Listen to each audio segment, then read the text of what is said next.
بسم اللہ الرحمن الرحیم۔ السلام علیکم ورحمۃ اللہ وبرکاتہ۔ یہ شہر بغداد کا واقعہ ہے جو اپنے وقت میں متمدن دنیا کا سب سے بڑا علمی اور تہذیبی مرکز تھا، اور اس شہر کے گوشے میں ایک مرد خدا بندگان خدا کے دلوں کی کثافت دھونے کے مشکل ترین کام میں مصروف تھا۔ ایک دن ایک شخص درویش کی خانقاہ میں حاضر ہوا۔ درویش نے حسب معمول مہمان کی تواضع کی اور پھر پوچھا، میرے بھائی تم کہاں سے آ رہے ہو؟ جواب میں اس شخص نے کہا، میں حج بیت اللہ کی سعادت حاصل کر کے آپ کی خدمت میں حاضر ہوا ہوں تاکہ شیخ کی روحانی برکات سے فیض یاب ہو سکوں۔ جو شخص اللہ کی بارگاہ میں حاضر ہو چکا ہو اسے ایک انسان کے پاس آنے کی کیا ضرورت ہے؟ درویش نے اپنے عقیدت مند کو ٹوکتے ہوئے کہا، جو ذات اقدس اپنے ایک ایک بندے کی کفیل ہو اس نے تمہیں بھی محروم نہیں رکھا ہوگا۔ اس شخص نے درویش کی بات سنی مگر اپنی ضد پر قائم رہا۔ شیخ مجھے آپ کا فیض صحبت درکار ہے، میں بڑی توقعات لے کر حاضر ہوا ہوں، براہ خدا آپ مجھے مایوس نہ کیجیے گا۔ درویش نے کچھ دیر کے لیے سکوت اختیار کیا، پھر اس شخص کو مخاطب کرتے ہوئے کہا، جب سے تم حج کے لیے گھر سے نکلے ہو کیا تم نے گناہوں سے بھی اجتناب کیا ہے؟ اس شخص نے نفی میں جواب دیا۔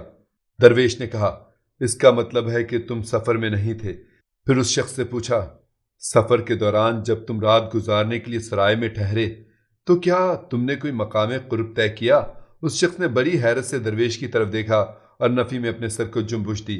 درویش نے تعسف آمیز لہجے میں کہا، اس کا مفہوم یہ ہے کہ تم نے منزل با منزل سفر طے نہیں کیا۔ اس کے بعد درویش نے اس شخص سے ایک اور سوال کیا، پھر جب تم نے احرام باندھا تو اپنے سابقہ لباس کے ساتھ ساتھ انسانی کمزوریوں مثلاً خودبینی، بغض، حسد اور حرص و طمع کو بھی اپنے آپ سے دور کیا یا نہیں؟ درویش کے سوالات سن کر اس شخص کی حیرت میں مزید اضافہ ہو گیا تھا۔ میں اپنی ایسی کسی کمزوری پر قابو نہیں پا سکا۔ درویش نے کہا، پھر تم نے احرام ہی نہیں باندھا۔ اس کے بعد اس شخص سے پوچھا، جب تم نے عرفات کے میدان میں وقوف کیا تو مراقبہ ذات باری کیا؟ جب اس شخص نے نفی میں جواب دیا تو درویش نے کہا، پھر تو تم نے وقوف ہی نہیں کیا۔ اسی طرح درویش نے اس شخص سے مسلسل سوالات کیے، جب تم مزدلفہ پہنچے تو تمام نفسانی خواہشات سے قطع تعلق کیا؟ جب تم نے خانہ کعبہ کا طواف کیا تو جمال ذات باری کا مشاہدہ کیا؟ جب تم نے صفا اور مروہ کے درمیان سعی کی تو مقام صفا حاصل کیا یا نہیں؟ پھر جب تم مینا میں آئے تو تم نے اپنی نفسانی خواہشات کو قربان کیا؟ پھر جب تم نے رمی جمار کی تو اپنی حیوانی حسرتوں اور آرزوؤں کو بھی دل سے نکال کر دور پھینکا یا نہیں؟ وہ شخص ہر سوال کا جواب نفی میں دیتا رہا تو درویش نے کسی تکلف کے بغیر کہا، میرے بھائی تم نے سرے سے حج ہی نہیں کیا، واپس جاؤ اور دوبارہ اس طرح حج کرو جیسے میں نے تمہیں بتایا ہے تاکہ تم مقام ابراہیمی تک پہنچنے کی سعادت حاصل کر سکو۔ یہ درویش مشہور صوفی بزرگ حضرت جنید بغدادی رحمۃ اللہ علیہ تھے۔ ناظرین، اس ایک واقعے سے اندازہ کر سکتے ہیں کہ حضرت جنید بغدادی رحمۃ اللہ علیہ کی عارفانہ شان کیا تھی۔ آپ رحمۃ اللہ علیہ کا خاندانی نام جنید تھا، والد محترم کا نام محمد اور دادا کا نام جنید قواریری تھا۔ دادا کے نام پر آپ کا نام رکھا گیا۔ ابو القاسم آپ کی کنیت تھی۔ حضرت جنید بغدادی کی تاریخ پیدائش میں شدید اختلاف ہے۔ اکثر مورخین نے آپ کا سن پیدائش تحریر ہی نہیں کیا۔ بعض تذکرہ نگاروں نے نہایت محتاط انداز میں 215 ہجری کو حضرت جنید کا سال ولادت قرار دیا ہے۔ آپ کے آباء و اجداد نہاوند کے باشندے تھے۔ آل سامان کے دور حکومت میں اس قدیم شہر کو تاریخی اہمیت حاصل تھی۔ دولت ایران اور مملکت عثمانیہ کے درمیان جو تنازع کوہستانی علاقہ ہے، ان دنوں علاقہ جیل کے نام سے مشہور تھا۔ دولت عباسیہ کے آخری زمانے تک پہاڑی علاقے کا صدر مقام یہی شہر نہاوند تھا۔ حضرت جنید رحمۃ اللہ علیہ کی ولادت سے پہلے آپ کے والد جناب محمد نے ترک وطن کر کے بغداد کی سکونت اختیار کر لی تھی۔ حضرت جنید بغدادی رحمۃ اللہ علیہ کے والد محترم آئینہ سازی اور شیشہ گری کے آلات کی تجارت کیا کرتے تھے۔ بعض مورخین کا خیال ہے کہ جناب محمد نے اپنی تجارت کو فروغ دینے کے لیے کوہستانی علاقہ چھوڑا اور بغداد منتقل ہو گئے، مگر جب ہم اس دور کے حوالے سے تاریخ کا مطالعہ کرتے ہیں تو ایک اذیتناک صورتحال سامنے آتی ہے۔ عباسی خلیفہ مامون الرشید نے 214 ہجری میں علی بن ہشام نامی ایک شخص کو علاقہ جیل کا عادل یعنی گورنر مقرر کیا تھا، اور اس کے ساتھ ہی قم، اصفہان اور آذربائیجان وغیرہ کے علاقے بھی اس کی تحویل میں دے دیے تھے۔ علی بن ہشام فطرتاً ایک سنگدل انسان تھا۔ اس نے حکومت کا رعب و جلال قائم کرنے کے لیے مخلوق خدا پر بے شمار مظالم ڈھائے، ہزاروں انسانوں کا مال و اسباب لوٹا اور ان کی جائیدادیں ضبط کر لیں، بہت سے لوگوں کو سر مقتل لے جا کر ذبح کر ڈالا۔ نتیجتاً پورے علاقے میں ایک کوہرام بپا ہو گیا۔ مجبور و بے کس انسان آسمان کی طرف منہ کر کے فریاد کرتے تھے، اے خدا، تو نے علی بن ہشام کو ہمارے کون سے گناہوں کی پاداش میں ہم پر نازل کیا ہے؟ اسی گریہ وزاری کے دوران وہ ستم رسیدہ لوگ غالبانہ طور پر عباسی خلیفہ مامون الرشید کو مخاطب کر کے کہا کرتے تھے، امیر المومنین، آپ کو خبر بھی ہے کہ آپ نے کس ظالم و جابر حاکم کو ہم پر مسلط کیا ہے؟ کیا یہی آپ کا نظام مملکت ہے؟ جب علی بن ہشام کی ایذا رسانیوں کی خبریں خلیفہ مامون الرشید تک پہنچیں تو وہ شدت غضب سے بدحواس ہو گیا۔ پھر اس نے فوری طور پر عجیف نامی ایک شخص کو سر دربار طلب کیا جو شجاعت و استقامت میں بڑی شہرت رکھتا تھا۔ عجیف، جب سے ہم نے علی بن ہشام کے مظالم کی داستانیں سنی ہیں، میں بے خوابی کے مرض میں مبتلا ہو گیا ہوں۔ عباسی خلیفہ مامون الرشید نے عجیف کو مخاطب کرتے ہوئے کہا، کیا تو مجھے میری کھوئی ہوئی نیندیں لوٹا سکتا ہے؟ امیر المومنین، میں کوئی طبیب نہیں ہوں۔ عجیب نے عاجزی کے ساتھ عرض کیا، اگر میری وجہ سے خلیفۃ المسلمین کی کھوئی ہوئی نیندیں واپس آ سکتی ہیں تو غلام حاضر ہے۔ میری آنکھیں بس ایک ہی منظر دیکھنا چاہتی ہیں کہ تو علی بن ہشام کو زنجیریں پہنا دے اور پھر اسے میرے قدموں میں لا کر ڈال دے۔ مامون الرشید بہت زیادہ جذباتی ہو گیا تھا۔ پھر میں اس ستمگر و نافرمان کا سر اپنے پیروں سے کچل ڈالوں۔ اگر میری زندگی نے وفا کی تو ایسا ہی ہوگا امیر المومنین، عجیف نے سرخم کرتے ہوئے کہا۔ پھر مامون الرشید کے حکم پر عجیف اپنا لشکر لے کر علاقہ جیل کی طرف بڑھا۔ جب علی بن ہشام نے یہ خبر سنی تو اس نے سرکشی اختیار کی اور حکومت کے دوسرے باغی بابک سے مل کر علم بغاوت بلند کرنا چاہا، مگر اسے سنبھلنے کا موقع نہیں دیا گیا اور عجیف کسی بلائے ناگہانی کی طرح علی بن ہشام کے سر پر پہنچ گیا اور پھر 2017 ہجری میں اس جابر و سفاک انسان کو گرفتار کر کے عباسی خلیفہ مامون الرشید کے سامنے پیش کر دیا۔ علی بن ہشام کو دیکھ کر مامون الرشید اس قدر جذباتی ہو گیا تھا کہ اس نے علاقہ جبل کے حاکم کا عدالتی حساب کرنے کے بجائے اسی وقت علی بن ہشام اور اس کے بھائی حبیب کے قتل کے احکامات جاری کر دیے۔ پھر جب دونوں بھائیوں کے جسم خون میں نہا کر ساکت ہو گئے تو مامون الرشید نے نیا حکم جاری کیا، علی بن ہشام کا سر نیزے پر بلند کرو اور اسے عراق، خراسان، شام اور مصر کے گلی کوچوں میں پھراؤ۔ جب تمام لوگ یہ عبرتناک تماشا دیکھ چکیں تو پھر اس ظالم و نافرمان کے سر کو سمندر میں پھینک دو۔ علی بن ہشام کا دور جفاکاری 4 سال پر محیط تھا۔ اس نے 214 ہجری سے 217 تک مخلوق خدا پر وہ مظالم ڈھائے کہ جنہیں دیکھ کر سخت دل انسان بھی کانپ اٹھتے تھے۔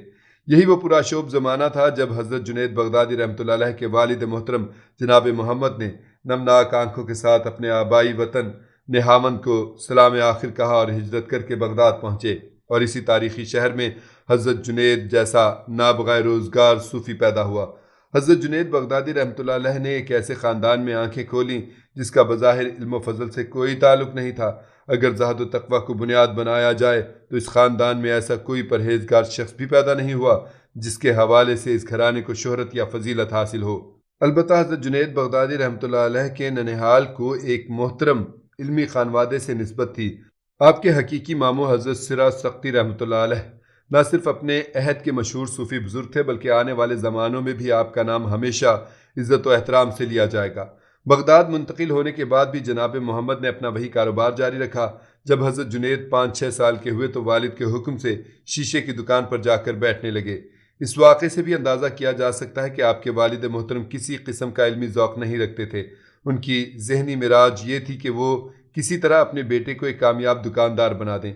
جناب محمد اس کوشش میں لگے ہوئے تھے، مگر قدرت حضرت جنید بغدادی کے بارے میں کچھ اور فیصلہ کر چکی تھی۔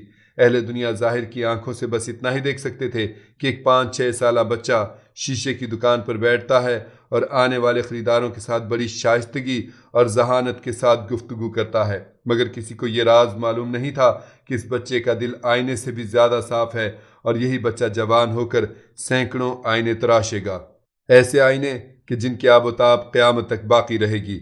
ایک دن حضرت جنید بغدادی رحمۃ اللہ علیہ اپنے والد محترم کے ساتھ دکان پر بیٹھے تھے کہ آپ کے ماموں حضرت سرا سختی رحمۃ اللہ علیہ تشریف لائے اور اپنے بہنوئی جناب محمد کو مخاطب کر کے فرمایا، یہ بچہ دکانداری اور تجارت کے لیے پیدا نہیں ہوا ہے، پھر آپ ہی بتائیں یہ بچہ کس کام کے لیے دنیا میں آیا ہے؟ جناب محمد حضرت سختی رحمۃ اللہ علیہ جیسے عارف کی بات کا مفہوم سمجھنے سے قاصر تھے، اس لیے سرسری لہجے میں بولے، یہ دکاندار کا بیٹا ہے، دکاندار ہی بنے گا، یہ کوئی کلیہ نہیں۔ حضرت سری سختی رحمۃ اللہ علیہ نے فرمایا، اللہ اپنی قدرت بے مثال کو جس طرح چاہے ظاہر کرے، انشاءاللہ یہ بچہ وہی بنے گا جو میری آنکھیں دیکھ رہی ہیں۔ جناب محمد نے اپنے برادر نسبتی سے بہت حجت کی، مگر حضرت سری سختی نے ان کا کوئی عذر تسلیم نہیں کیا اور بھانجے کو اپنے گھر لے آئے۔ اب حضرت جنید بغدادی ایک عارف وقت کی محبت کے سائے میں پرورش پا رہے تھے۔ حضرت سری سختی رحمۃ اللہ علیہ نے حضرت جنید کو اپنے رنگ میں رنگنا شروع کر دیا۔ ابھی صرف ایک ہی سال گزرا تھا کہ حضرت سری سختی رحمۃ اللہ علیہ حج بیت اللہ کے لیے تشریف لے گئے۔ اس مقدس سفر میں حضرت جنید بغدادی بھی ماموں کے ہمراہ تھے اور آپ رحمۃ اللہ علیہ کی عمر مبارک محض 7 سال تھی۔ اس سفر کے بارے میں خود حضرت جنید بغدادی رحمۃ اللہ علیہ فرماتے ہیں، مکہ معظمہ پہنچنے کے بعد ایک دن ایک مجلس خاص میں حضرت سری سختی رحمۃ اللہ علیہ تشریف فرما تھے اور آپ کے گرد عارفوں کا ہجوم تھا اور میں ان بزرگوں کے قریب ہی کھیل رہا تھا۔ باتوں باتوں میں یہ مسئلہ چھڑا کہ شکر کیا ہے۔ تمام بزرگوں نے مختلف انداز میں اپنے اپنے خیالات کا اظہار کیا۔ آخر میں حضرت سری سختی رحمۃ اللہ علیہ نے مجھے مخاطب کر کے فرمایا، بیٹا جنید، تم بھی بتاؤ کہ شکر کسے کہتے ہیں؟ میں نے جھجکتے ہوئے تمام بزرگوں کی طرف دیکھا اور پھر عرض کیا، اللہ کی نعمتوں کو پا کر اس کی نافرمانی نہ کی جائے۔ میرے نزدیک اس کا نام شکر ہے۔ ایک 7 سالہ بچے کی زبان سے یہ الفاظ سن کر تمام بزرگ جھوم اٹھے اور بہت دیر تک حضرت جنید بغدادی رحمۃ اللہ علیہ کی ذہانت کی تعریف کرتے رہے۔ پھر جب تمام درویش خاموش ہو گئے تو حضرت سری سختی رحمۃ اللہ علیہ نے بھانجے کی طرف دیکھ کر نہایت پرسوز لہجے میں فرمایا، مجھے یقین ہے کہ تمہیں حق تعالیٰ سے جو فیض پہنچے گا وہ تمہاری زبان کے ساتھ مخصوص ہوگا۔ حضرت سری سختی رحمۃ اللہ علیہ کی یہ پیشگوئی حرف بحرف درست ثابت ہوئی۔ جب حضرت جنید بغدادی جوان ہوئے تو ساری دنیا آپ کے اعجاز کلام کی قائل تھی۔ جب بھی تقریر فرماتے تو پوری مجلس آپ کے الفاظ کی تاثیر سے بے حال ہو جاتی۔ روایت ہے کہ جب حضرت سری سختی رحمۃ اللہ علیہ نے آپ کے بارے میں یہ پیشگوئی کی تھی، حضرت جنید بغدادی اس وقت کو یاد کر کے اکثر رویا کرتے تھے۔ جب کوئی شخص رونے کا سبب پوچھتا تو آپ نہایت رقت آمیز لہجے میں فرماتے، پھر مرشد نے فرمایا تھا کہ میری زبان سے فیض جاری ہوگا۔ کاش حضرت شیخ میرے دل کے بارے میں بھی یہی ارشاد فرما دیتے۔ یہ حضرت جنید بغدادی کا انکسار تھا، ورنہ اللہ تعالیٰ نے آپ کے قلب اور زبان دونوں سے اپنا فیض جاری کیا۔ کچھ دن بعد ایک اور موقع پر حضرت سری سختی رحمۃ اللہ علیہ نے جنید بغدادی سے پوچھا، فرزند مجھے بتاؤ کہ اللہ کا شکر کس طرح ادا کیا جائے؟ جواب میں حضرت جنید بغدادی نے عرض کیا تھا، اللہ کی نعمتوں سے اس طرح فائدہ اٹھانا کہ معصیت یعنی گناہ کے کسی کام میں ان سے مدد نہ لی جائے، اس کا نام شکر ہے۔ حضرت جنید بغدادی رحمۃ اللہ علیہ کا جواب سن کر حضرت سری سختی رحمۃ اللہ علیہ بے اختیار ہو گئے تھے اور نہایت محبت آمیز لہجے میں فرمایا تھا، فرزند تمہیں یہ باتیں کہاں سے معلوم ہوئی؟ حضرت جنید بغدادی رحمۃ اللہ علیہ نے جذبہ عقیدت سے سرشار ہو کر عرض کیا، آپ کی صحبت سے۔ یہ سن کر حضرت سری سختی رحمۃ اللہ علیہ نے بھانجے کو گلے سے لگا لیا اور پیار کرتے ہوئے فرمایا، اے اللہ، میں جنید کے لیے تجھ سے تیری نعمتوں کا سوال کرتا ہوں، تو اس کے علم میں اضافہ فرما۔ الغرض شفیق و مہربان ماموں کی توجہ اور مداخلت سے حضرت جنید بغدادی رحمۃ اللہ علیہ نے باپ کی شیشے کی دکان چھوڑ دی اور کتب جانا شروع کر دیا۔ مکتب سے واپس آنے کے بعد آپ حضرت سری سختی رحمۃ اللہ علیہ کی خدمت میں حاضر ہوتے اور اس عارف وقت کے واعظ و نصیحت کو بہت غور سے سنتے۔ حضرت سری سختی رحمۃ اللہ علیہ کا انداز تعلیم اور طریقہ تربیت نہایت مؤثر اور دلکش تھا۔ ایک دن حضرت جنید بغدادی ماموں کی خدمت میں حاضر ہوئے۔ انہیں دیکھتے ہی حضرت سری سختی رحمۃ اللہ علیہ نے فرمایا، آؤ بیٹا جنید، میں تمہارا ہی انتظار کر رہا تھا۔ انتہائی نوعمری کے باوجود حضرت جنید بغدادی نے سر تسلیم خم کرتے ہوئے کہا، شیخ میں حاضر ہوں، حکم دیجیے۔ بھانجے کی اس طرز عمل کو دیکھ کر حضرت سری سختی رحمۃ اللہ علیہ کے چہرہ مبارک پر ایک عجیب سا رنگ ابھر آیا۔ پھر نہایت والہانہ انداز میں فرمایا، میرا ایک کام کر دو۔ حضرت جنید بغدادی علیہ الرحمہ نہایت ذوق و شوق کے ساتھ خانقاہ سے اٹھے اور وہ کام کر کے واپس آ گئے۔ حضرت سری سختی رحمۃ اللہ علیہ نے اپنے پیرہن مبارک کی جیب سے تہہ کیا ہوا ایک کاغذ نکالا اور بھانجے کی طرف بڑھاتے ہوئے فرمایا، جنید تم نے میرا کام بہت مہارت اور تیزی کے ساتھ انجام دیا ہے، اس لیے یہ تمہارا انعام ہے۔ حضرت جنید بغدادی رحمۃ اللہ علیہ نے وہ کاغذ لے لیا اور اسے کھول کر پڑھنے لگے۔ کاغذ پر تحریر تھا، میں نے صحرا میں ایک شتربان کو دیکھا جو نہایت پرسوز آواز میں یہ اشعار گا رہا تھا، جس کا اردو ترجمہ ہے، میں روتا ہوں اور جانتے بھی ہو کہ میں کیوں روتا ہوں۔ اس خوف سے روتا ہوں کہ کہیں تو مجھے فراق میں مبتلا نہ کر دے اور میری امیدیں قطع کر کے مجھے تنہا نہ چھوڑ دے۔